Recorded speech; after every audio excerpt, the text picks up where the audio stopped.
Salut les mecs, c'est Mani. Ouais, aujourd'hui c'est le Big Rock 3S BLX avec évidemment l'autorisation du propriétaire du véhicule, donc merci à toi. Matt, c'est super sympa. On va commencer ici bridé sur l'eau. N'oubliez pas quand vous faites le neutre, sur ce type de radio qui a une bride, de faire le neutre quand vous êtes sur le réglage maximum. Sinon, vous n'aurez pas l'étagement des puissances ici. Si vous faites sur l'eau, pour lui, il va enregistrer sur l'eau la puissance à fond. Et cette fonction sera donc inerte. Alors, ce petit radio Google RC est sympa en main. On va partir donc à 50% a priori en 2S.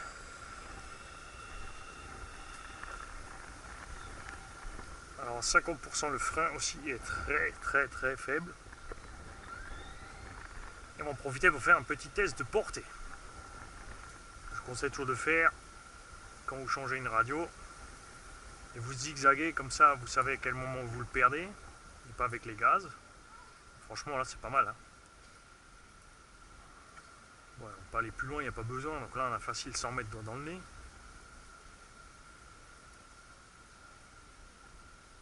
Bon 50% ça craint. T'as le temps de t'endormir le temps que ça arrive. Et casse pas de frein, passer à 75.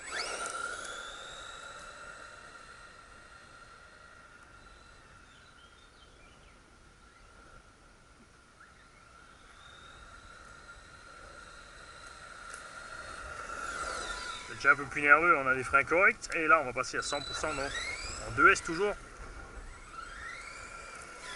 Et ce qu'on va faire ici, c'est qu'on va diminuer le dual rate de la direction. Parce que ça zigzague fort. Et là, ça zigzague plus assez.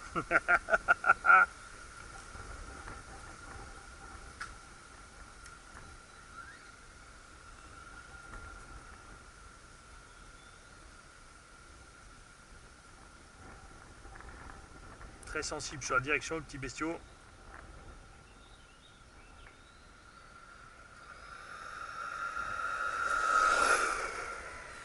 Bon, on a un bon petit 55 au compteur à peu près là, ça devrait suffire large. Hein.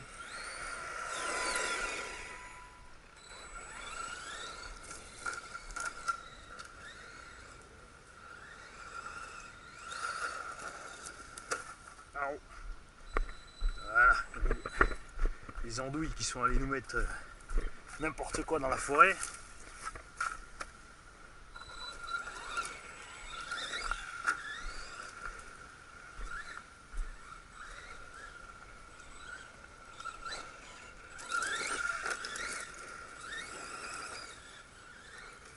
Alors les pneus ballonnent déjà pas mal en 2S de l'autre côté.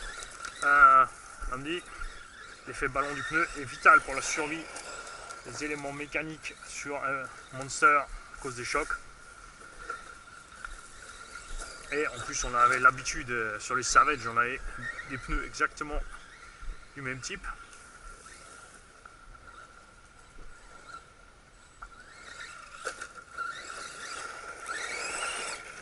Alors les pare-chocs ne se montent pas exactement, je pense que ce sont les versions qui ont été prévues pour le petit Senton 3S.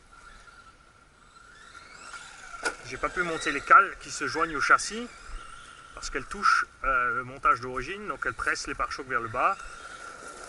Et donc j'ai dû les virer.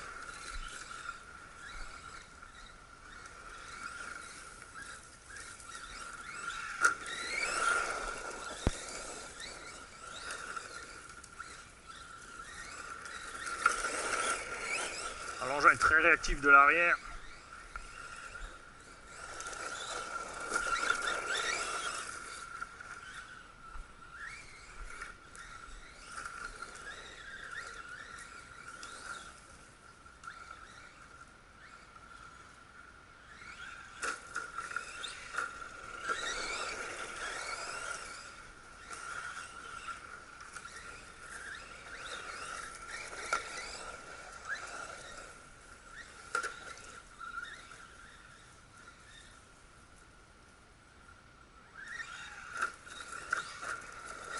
Et on sent aussi que la suspension avant est trop molle par rapport à l'arrière. Tu atterris sur les sauts, il s'écrase de l'avant.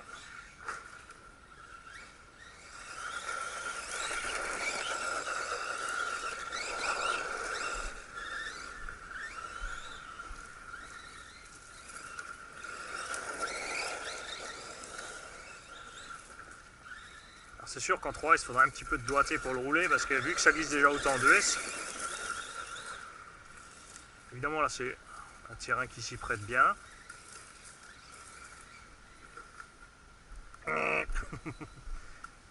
Alors rassurez-vous, j'ai mis du film vinyle sur le toit, le capot et l'arrière de la benne, pour ne pas abîmer la machine à maths évidemment.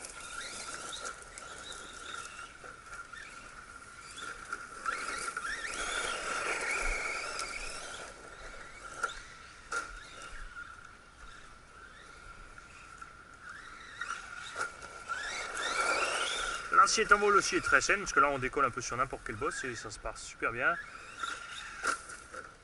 Et l'assiette se gère bien aussi en vol. Bon, évidemment là comme on est qu'en 2S, c'est pas question de faire un backflip ou des trucs du genre.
Il a un comportement plus de 2 roues motrices que de 4x4. Surtout à basse vitesse. C'est pas mal, ça permet d'être maniable.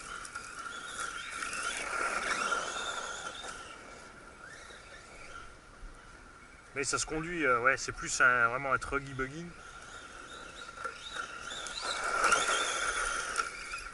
Que tout ce qui fait la garde-sol, c'est vraiment juste les pneus.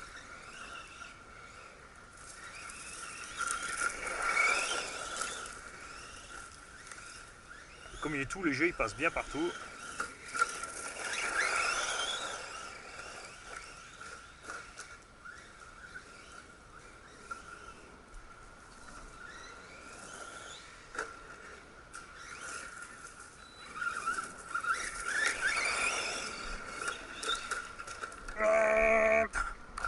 First Blood.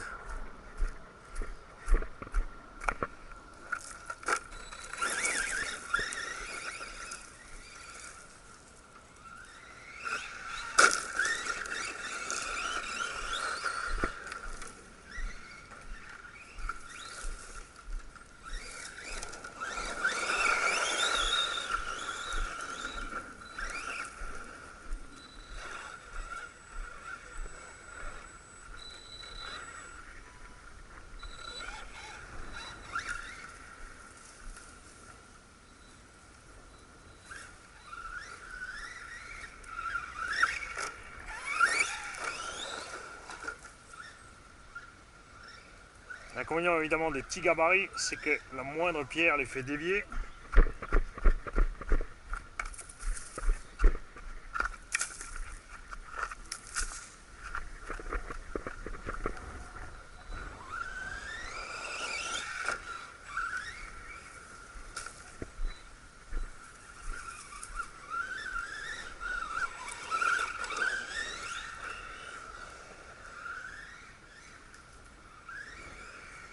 Bonjour.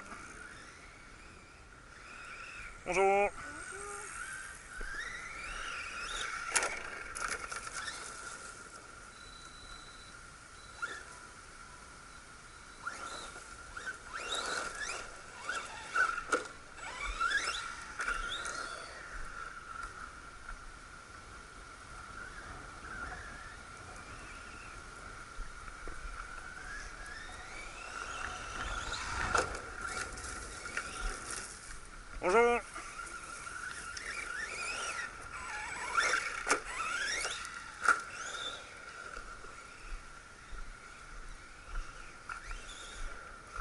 arrêter de risquer la vie de ce petit.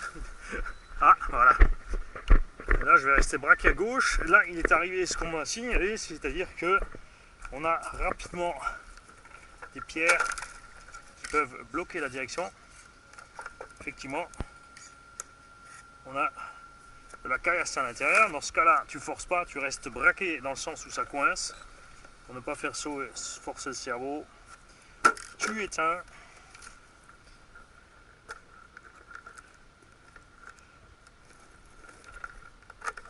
Ça, c'est l'inconvénient de la baignoire.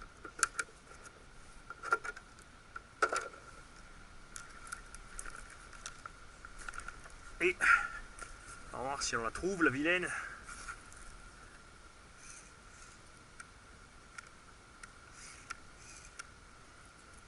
On va remettre en route.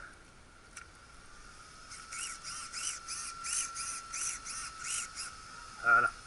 Le truc évidemment, c'est qu'il y a beaucoup de pierres qui vont aller se mettre là-dedans et frotter partout ici. Là, ils s'en sont encore bien. Température, on est cool. La housse évidemment diminuera le problème des caillasses, mais il y a toujours une qui va pouvoir se glisser par le côté où il ne faut pas. Et n'oubliez pas, surtout qu'en été, la housse posera un problème avec la chauffe. Évidemment pas là, avec en 2S une bride.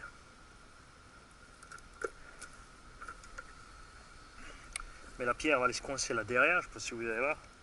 Elle va se mettre là et va empêcher le sauve-cerveau de revenir. Voilà, la suspension avant est vraiment catastrophique. À l'arrière on est bien et à l'avant c'est n'importe quoi.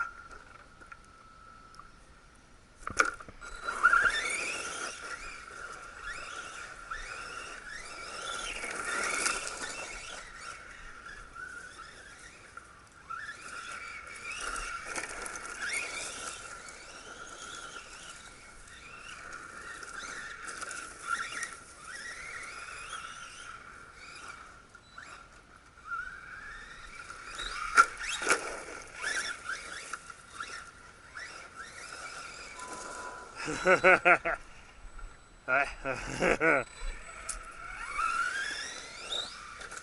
Ouais, magnifique, saut record du monde. Surtout bien rester à fond sur les gaz en l'air. Ah ouais, désolé pour la manchette.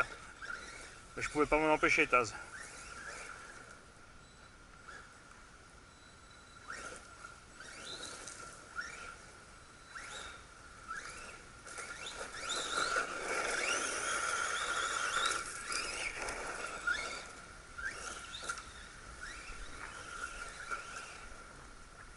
Et encore une pierre dans la direction. Bon, on l'a repasser.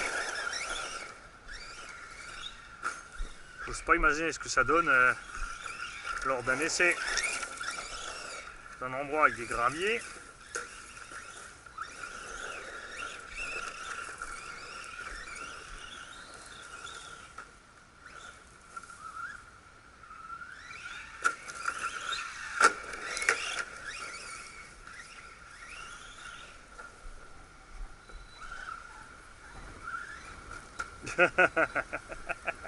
Après, comme il glisse énormément de l'arrière à l'accélération, c'est pas évident d'aligner le saut.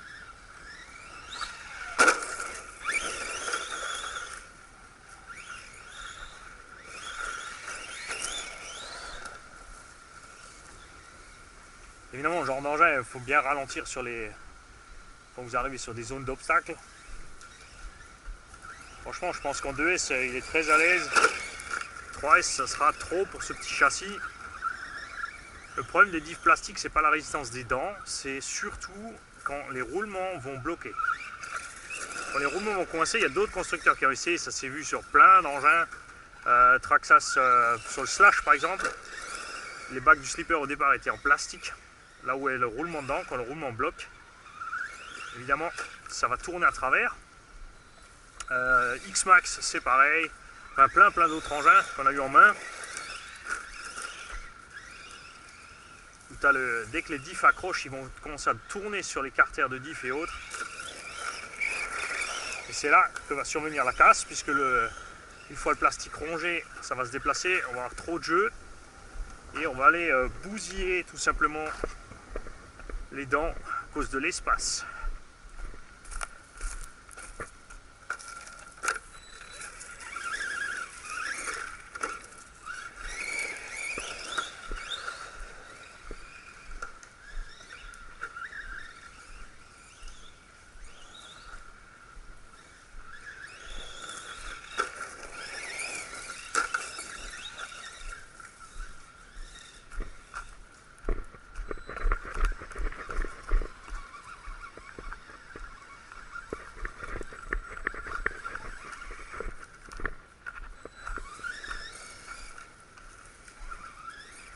tu dis adieu à ta machine.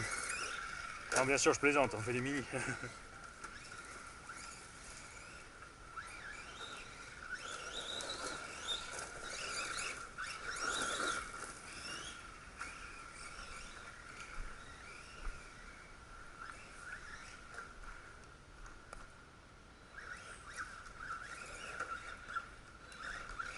Il y a un truc sympa avec ces mini-machines, c'est qu'on découvre le terrain un peu autrement. Les obstacles qui ne sont pas obstacles pour X-Max en deviennent pour lui. Par contre, avec la faible largeur de voie, on peut passer à des endroits aussi où les autres ne passent pas.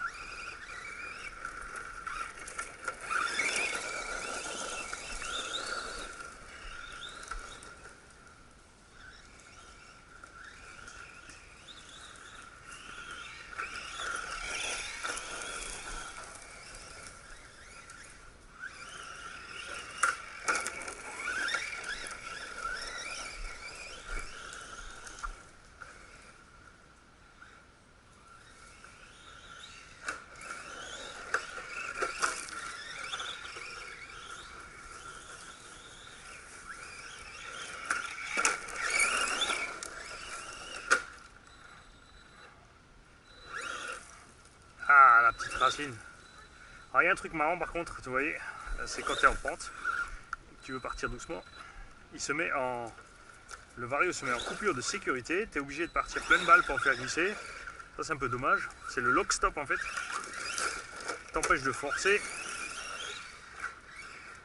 C'est bien à côté, mais de l'autre côté là c'est peut-être un peu tôt si ça arrive déjà juste en pente.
Point de vue gabarit pour un MT110, on est quand même sur du petit MT110, moi je dirais presque, bon il a l'anthrax long, on est quand même plus sur du 1.12. Bon maintenant si vous regardez d'autres engins comme les vieux Tamiya ou autres, ou même Traxxas Stampede. Stampede sera un peu plus court avec l'anthrax, mais par contre il a quand même un gabarit un peu plus imposant.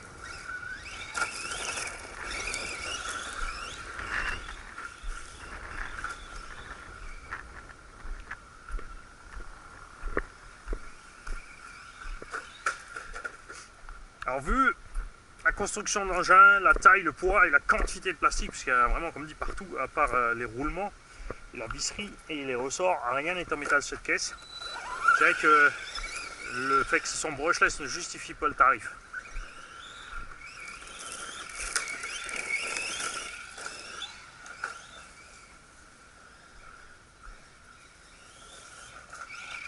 Ou alors il faudrait que ce soit livré avec un chargeur et une lipo, mais pas une pauvre lipo 2000 ou 3000 comme font les autres marques. On est déjà à la coupure? Non. Eh ben ouais, on va t'y croire pas.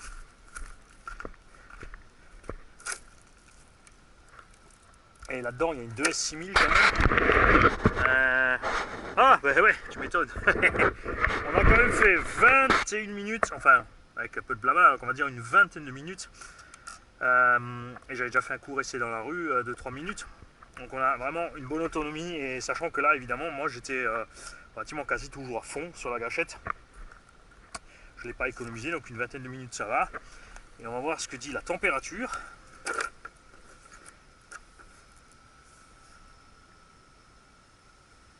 Ouais, c'est bien chaud, mais franchement ça va. On a quand même à l'extérieur, on n'est pas encore très chaud là, on a 25 degrés avec un petit vent. Donc il faudra faire gaffe quand il fera 10 degrés de plus à l'extérieur. Ouais, suspension avant, naze. Ce qu'on va faire, c'est qu'on va évidemment pas changer les huiles, puisque Matt lui cherche d'autres amortos. Il a eu plein de retours de fuite d'amortos, capuchons arrachés et autres. Je pense perso, c'est vrai qu'à l'avant on a 105, à l'arrière 115, que les amortos options du Team Magic E5 HX devraient aller à merveille. Ils font 105 mm, donc il nous manque 10 mm à l'arrière. Mais je pense qu'on pourra compenser, puisque vous avez vu là on a des rotules très courtes. Je pense qu'on pourra compenser en mettant une rotule plus longue pour avoir après la même distance de suspension avant-arrière. Bon, je vous laisse là, moi je vais évidemment, tu vois, ça c'est l'avantage quand tu mets du vinyle.